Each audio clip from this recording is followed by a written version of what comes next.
ہم انشاءاللہ فلسطین اور غزہ کے مسلمانوں کے شانہ بشانہ بھی کھڑے ہیں اور افواج پاکستان کے شانہ بشانہ بھی کھڑے ہیں۔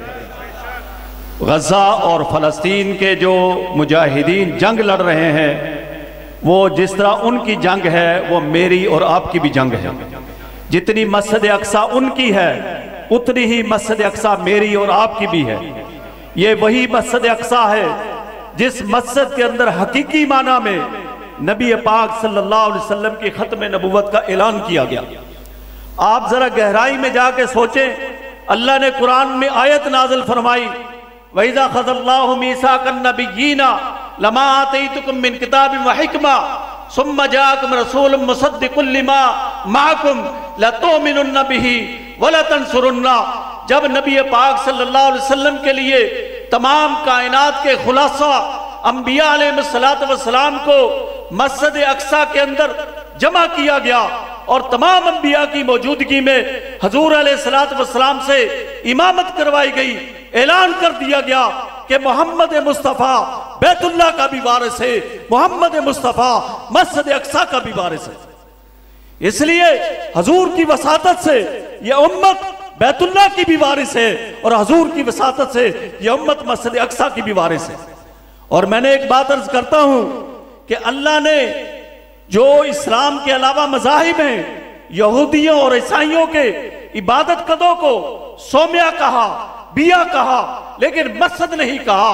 لیکن قربان جاؤ مسجد اقصیٰ پر جس میں کم و بیش بہت سے انبیاء نے امامت کروائی، یحییٰ بھی امام بنے، زکریا بھی امام بنے اور انبیاء بھی امام بنے، لیکن اللہ نے جب آخری قرآن نازل کیا محمد مصطفیٰ کو وہاں کا امام بنایا تو اس وقت بھی اس مسجد کو کیا کہا گیا؟ کیا کہا گیا؟ مسجد کہا گیا۔ اور مسجد کافر کی نہیں ہوتی، مسجد یہودی کی نہیں ہوتی، مسجد عیسائی کی نہیں ہوتی، مسجد کس کی ہوتی ہے؟ بولے کس کی ہوتی ہے؟ تو کلمہ پڑھنے کی نسبت سے وہ مسجد میری اور آپ کی ہے یا نہیں؟ بولو وہ صرف غزہ کی ہے یا میری بھی ہے؟ وہ صرف فلسطین کے مسلمانوں کی ہے یا میری بھی ہے؟ آج وہ اپنی جانیں قربان کر رہے ہیں، اپنا خون بہا رہے ہیں۔ ہمارا بھی یہ تہیہ اور عزم ہونا چاہیے کہ جہاں ان کا پسینہ بہتا ہے ہمارا بس چلے تو وہاں ہم اپنا خون بہا دیں گے۔ سب تیار ہیں؟ اس لیے کہ مسجد اقصیٰ خالی مسلمانوں فلسطین کے مسلمانوں کی نہیں، غزہ کے مسلمانوں کی نہیں، وہ انڈیا سے لے کر جو ہے جزائر ایرٹیریا تک، مشرق سے مغرب تک، شمال سے جنوب تک محمد عربی کی غلامی کے دعوے کرنے والے جتنے بھی مسلمان ہیں مسجد اقصیٰ کو آزاد کرنا سب کی ذمہ داری۔ آج ہم کہتے ہیں کہ صلاح الدین ایوبی نہیں، میرے بھائیو ہم صلاح الدین ایوبی نہیں بن سکتے۔ جیسے ہمارے حضرت مولانا عبدالخبیر صاحب فرما رہے تھے کہ اب وہ لوگ نہیں آئیں گے، ان لوگوں کا کردار ہم نے ادا کرنا ہوگا۔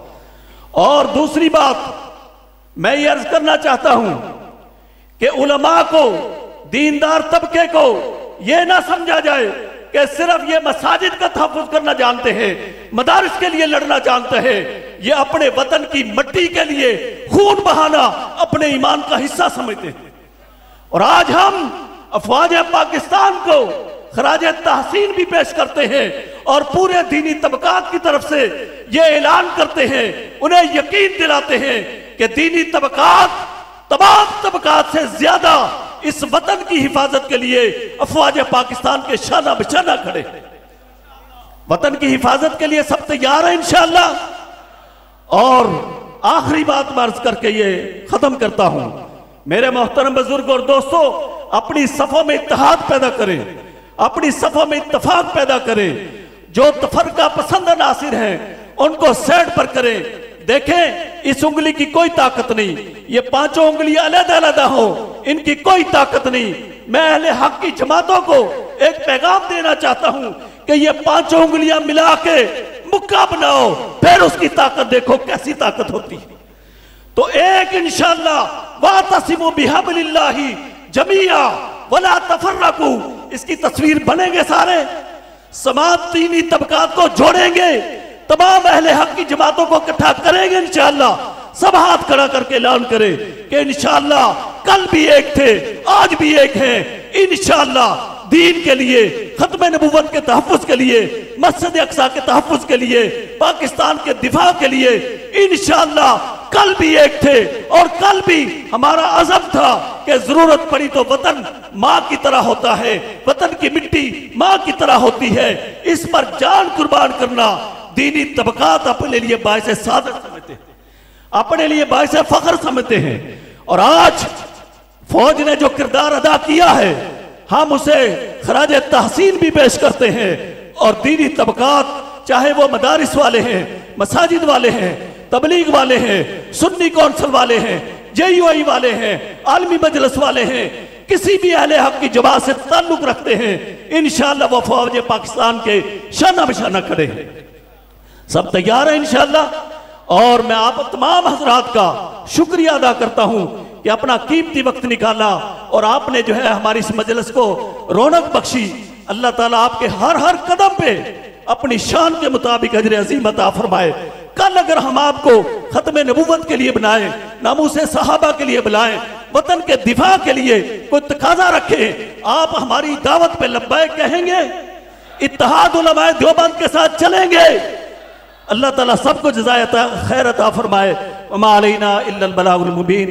اب میں شکریہ کے ساتھ دعوت دوں گا جناب حضرت مولانا عبدالحسیب صاحب دامت برکاتہم کو کہ وہ دعا کر کے جو ہے اس مبارک مجلس کو برخاست فرمائے۔